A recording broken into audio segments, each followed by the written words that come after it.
Hey, what's up everyone, and welcome to The Well, your source for the latest in the field of after school and summer learning programs. Today I want to share my story in the after school and summer learning field. I started my story about 20 years ago working as a line staff in a local after school program in Sacramento, California. This was in 1997. That definitely was a long time ago. I started working with 20 young people, and I started with them when they were barely in kindergarten. And it was an experience that I will just never forget. Since then, I have held multiple positions within the field of after school and summer learning programs.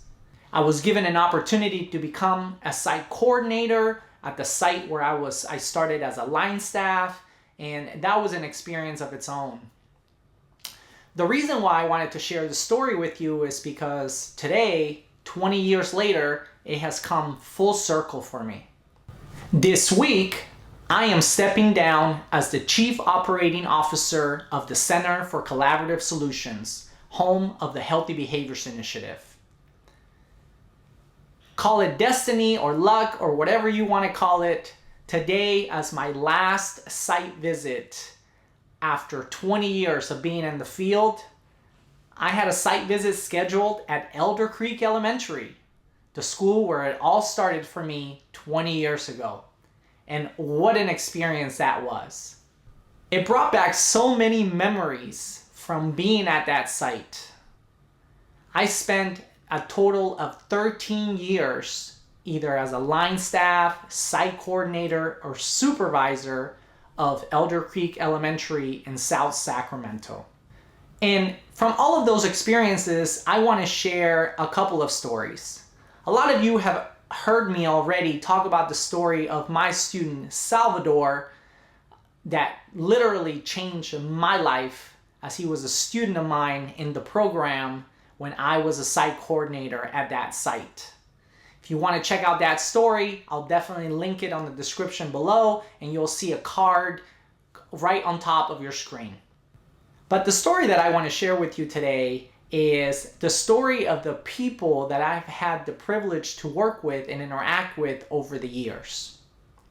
Take, for example, Wynn, who literally came to us to our after school program when she was just a teenager. She was 16 years old. She wanted to be a volunteer in our after school program, and we took her in. Wynn made such a huge impact to our program as a volunteer that when she became 18 years old, we hired her as a line staff member, and then it was my privilege to hand the baton to her when I was leaving the site to become a supervisor. She became the site coordinator of Elder Creek Elementary. And since then, she has moved on to just bigger and greater things. She is now a lead coordinator at the UC Davis School of Education and holds teaching credentials, master's degree, and even a doctorate in education, working in policy and practice around the field of education to serve young people in California and beyond. The second story that I want to share with you that's near and dear to my heart is the story of Knock. Knock was a former student of mine that graduated from Elder Creek Elementary in 2004. Today, I'm really happy to report that I am now passing the baton to Knock as the new lead for the Healthy Behaviors Initiative statewide. She actually got to go to the site visit with me to Elder Creek Elementary today. And I couldn't be more proud of Knock for all of her accomplishments, for getting her degree in public health, and working for the last couple of years in the Student Health Center at Sacramento State University, and also volunteering for the local health department here in Sacramento County. I know that she's going to do fantastic work with the Healthy Behaviors Initiative, and I wish her the very best. And here's the message that I want to send to you as site coordinators out at the sites, and why this is so important to me, is that a lot of us will never know I will never learn how the young people that we serve and interact with on a daily basis in our after school and summer programs, how they will end up. They may achieve and accomplish amazing things, and we literally have the opportunity to shape and impact how they view the world, how they see themselves, and the work that they put in to achieve the things that they want to achieve so that they can fulfill their own dreams. And so we have to take the time to cherish and nourish those great relationships with those young people and our staff that we serve at our sites. Because if every young person that comes across our programs is a book that's yet to be written, would you want to be part of shaping the ending of the book? Or would you rather be mentioned in the dedication page?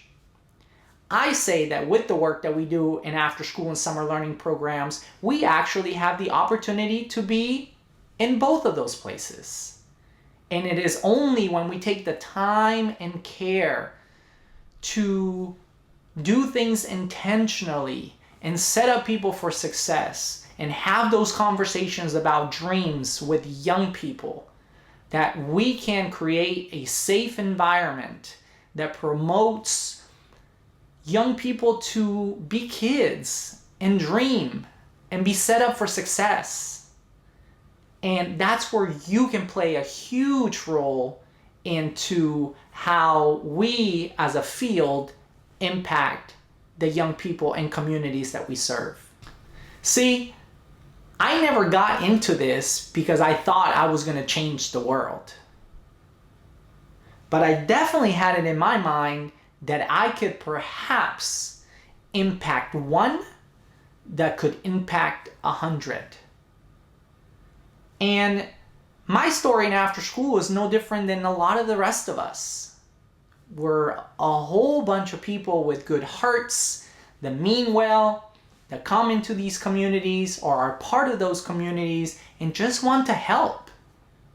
And in that journey, not only sometimes do we find ourselves, but our voice and our purpose, and we can create some very meaningful and everlasting changes in the school culture, the overall community, and more importantly, in the people that we impact and serve every single day.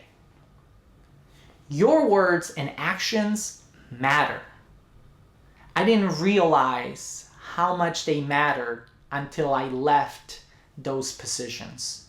And so now I pride myself in making sure that our words and our actions matter every day.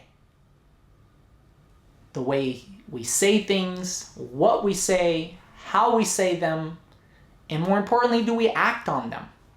And to me, that has been one of the most important things that could ever ask of myself and the people that I work with. For me, it has been simple. Don't ask any of your staff to do anything that you personally wouldn't do yourself. Your stipend will still come when you're 23rd. All right. There you go. Okay, let's see. Let's test this. Let's test this. Let's test. See, look at him. Look at him.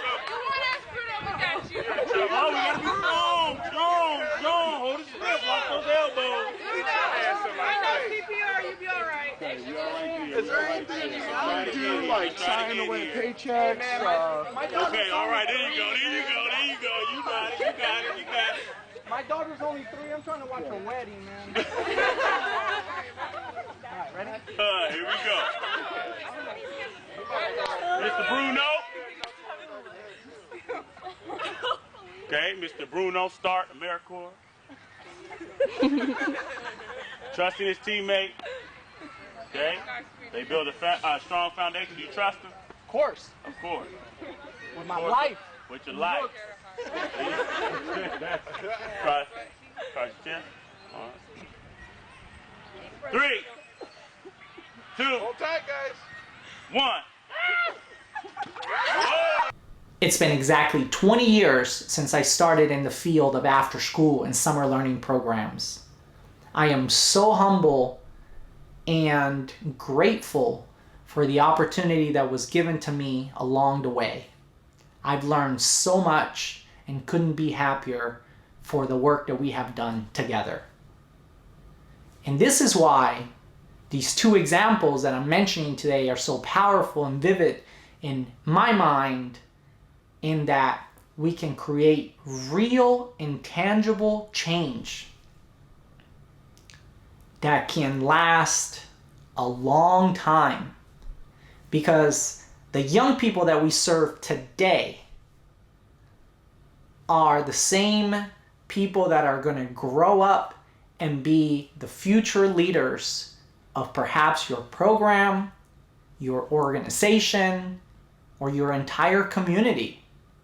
Let's invest the time in people, because people are so valuable. And so the last thing I want to tell you about this journey in the field of after school and summer learning programs is a question that I get all the time out in the field, is how do we create meaningful and tangible change? And so one way to look at this, and one thing that I practice all of the time, is the concept of, if we got a chance as educators to meet a young person that we have the privilege to work with, whether it's in our after school programs or elsewhere, and we actually got to see them at our local grocery store 10 years from now or 20 years from now, what would you want them to say to you? What would you want them to say about their experience in your program? And so the answer is simple for me. If you want those young people in 10 or 20 years or beyond to say a specific something about you or your program, tell them today. Don't miss that opportunity to have that conversation with them today. You never know how these young people will grow up and will come back to help their own communities move forward, and they may remember those conversations with you. They may remember those actions with you. And in turn, they may use those as a point of reference to create impact in themselves or perhaps their own communities.